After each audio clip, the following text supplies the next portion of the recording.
Hi everyone. आज मैं ये घर पर बिस्किट बनाकर तैयार की हूँ, बिल्कुल बेकरी स्टाइल में। जो जितना देखने में ये खूबसूरत लग रहा है ना, उतना ही खाने में भी ये टेस्टी है और बिल्कुल सॉफ्ट और खास्ता बनकर तैयार होगा।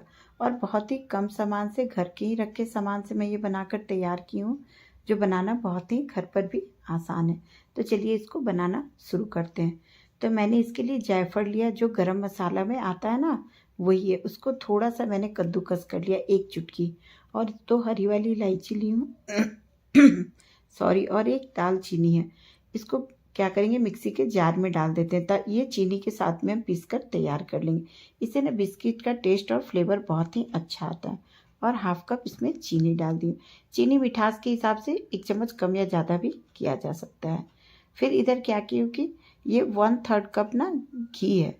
आप इसके जगह पे बटर को भी ले सकते हैं। इसको मैंने क्या किया था कि 15 से मिनट के लगभग फ्रीज में रख दिया। थोड़ा सा ये हार्ड हो गया। इसे में सॉफ्ट बिल्कुल नहीं लेना है, वरना ये फेंटने से वो बिल्कुल क्रीम वाले टेक्सचर पर नहीं आ पाता है। इसलिए थोड़ा सा ठंडा और जमा हुआ रहेगा ना, तो ये खूब अच्छा क्रीम की तरह से फिट कर तैयार हो जाएगा। तो यहाँ पर देखिए घी कितना अच्छा से क्रीम की तरह से फिट आ गया और बिल्कुल ये कलर में चेंज हो गया, वाइट हो गया है। अब इसमें क्या करेंगे कि चीनी को मिला लेते हैं, जो पीस कर रखे हैं। उस चीनी को भी हम खूब अच्छे से इसमें पहले मिला लेंगे। और मिलाने के बाद इसको भी ना खूब अच्छे से फेंटेंगे। तो जब घी और चीनी दोनों ही फिटते फिटते बिल्कुल जैसे केक के लिए हम वो क्रीम को फेंट कर बिल्कुल तैयार करते हैं ना, डेकोरेट करने के लिए व्हिप क्रीम को, उसी तरह का ये टेक्सचर में आ जाएगा। उतना इसे हमें फेंटना है, ये सबसे ज़रूरी पॉइंट है। इतना हमें इसको बिल्कुल हल्का होने तक फेंटना है खूब अच्छे से। जब ये खूब अच्छे से फिट जाएगा, तब इसमें हम 2-3 ड्रॉप वेनिला एसेंस डाल देंगे। और इसमें हम बेकिंग पाउडर का इस्तेमाल करेंगे, बेकिंग सोडा का बिल्कुल भी इस्तेमाल नहीं करेंगे। तो 1 कप गेहूं का आटा लिए। इस जगह पर आप चाहे तो हाफ कप मैदा ले सकते हैं और हाफ कप गेहूं का आटा ले सकते हैं। और half tea spoon baking powder डाली हूँ। अब इसे अच्छी तरह से इसमें चाल लेते हैं। आटे को हम चाल कर ही लेंगे। आटा या मैदा जो भी इस्तेमाल करेंगे, उसे चालना बहुत ज़रूरी है।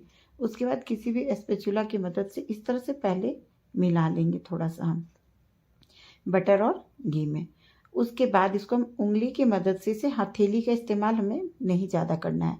उंगली की मदद से पहले इसको इस तरह से रगड़ रगड़ करके घी और चीनी के मिश्रण में हम अच्छी तरह से इसको पहले मिलाएंगे और इसको इसी तरह से धीरे धीरे जमा करेंगे।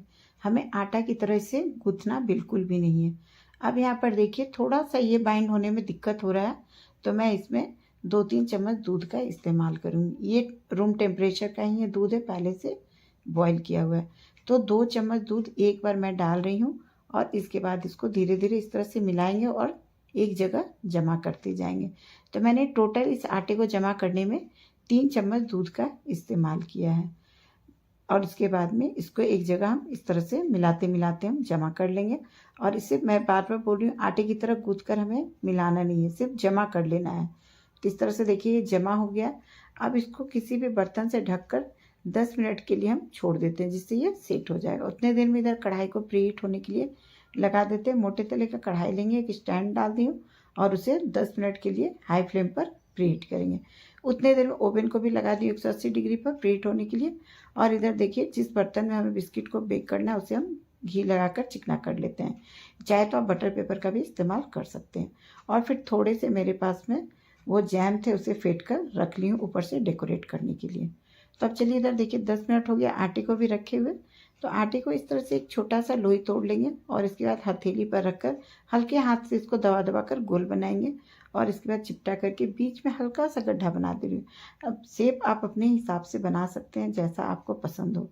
चपटा बना लें, स्क्वायर में बना लें, या फिर रेक्टेंगल में बना लें, जैसी इच्छा हो वैसा। या किसी भी कुकी कटर हो तो उस कटर से बनाकर से काट कर उसका शेप बना लें, जैसी इच्छा है उस तरह का शेप बनाकर हम तैयार कर लेंगे। तो मैं यहाँ पर देखिए इसको गोल बनाकर बीच में थोड़े से पेड़े की तरह से दबा दे रही हूँ, जिससे ये देखने में भी बहुत अच्छा लगता है और खूब अच्छे तरह से ये बेक भी होता है। तो इसी तरह से बनाएंगे और ट्रे में रखते जाएंगे। और ट्रे में से ना बिल्कुल भी एक दूसरे से नज़दीक नज़दीक नहीं रखेंगे, थोड़ी सी दूरी पर रखेंगे, जिससे ये बेक हो तो अच्छी तरह से फैले। ये बेक होने पर खूब अच्छा सा बिस्किट ना डबल साइज़ में आ जाता है, इसलिए जगह हम थोड़ी दूरी दूरी पर रखेंगे। तो कुछ को मैंने देखिए गोल बनाया है और कुछ को इस तरह से स्क्वायर जैसे ही हाथ से शेप दे दिया दबाकर, चारों तरफ से इसको दबा दबा कर हम चिकना करके। तो इसी तरह से मैं बनाकर सारे को ट्रे में तैयार कर लेती हूँ। तो यहाँ देखिए ये स्क्वायर वाला भी बनकर तैयार है। उसी तरह से मैं कटोरी में भी सॉरी, तो सारे को बनाकर तैयार की हूँ और कटोरे में भी मैं कुछ पीस को रख रही हूँ ताकि इसको मैं कढ़ाई में बेक करके आप लोगों को दिखलाऊंगी और इसको मैं ओवन में लगाऊंगी। तो इस तरह से दोनों तैयार हो गया। और अब इसके बाद जो जैम को फेंट कर रखी थी ना, उसको मैं इस तरह से चम्मच से थोड़ा थोड़ा जो बीच में गड्ढा किए उसमें डाल दे रही हूँ। इस जगह पर चाहे तो आप ड्राई फ्रूट्स के कतरन भी डाल सकते हैं। पिस्ता ले ले, काजू ले ले, बादाम ले ले, किशमिश ले ले, जो आपको पसंद हो उसको बारीक बारीक काट करके भी आप इस जगह पर लगा सकते हैं। जिससे बस बिस्किट देखने में थोड़ा सा टेस्ट अच्छा सुंदर लगता है और खाने में भी टेस्टी लगता है, थोड़ा सा उसका फ्लेवर आ जाता है। अब यहाँ पर देखिए कढ़ाई को मैंने प्रीहीट कर लिया 10 मिनट के लिए। तो अब कटोरे वाले को मैं कढ़ाई में डाल दे रही हूँ और चूल्हे को बिल्कुल स्लो कर देंगे और इसको 22 से 25 मिनट के लिए बेक करेंगे, जिससे ये खूब अच्छा बेक होगा। बस टाइम थोड़ा बहुत ऊपर नीचे हो सकता है कि बिस्किट आपने कितना मोटा बनाया है या कितना पतला है, या चूल्हे का फ्लेम कैसा है, बर्तन कैसा है उस पर। तो एक बार हम 20 मिनट के बाद उसको चेक जरूर कर लेंगे।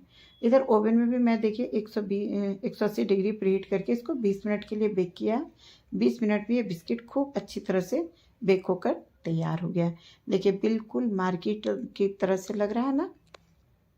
तो ये बनाना बहुत आसान है, इसमें बहुत ज़्यादा सामान का मैंने इस्तेमाल नहीं किया है।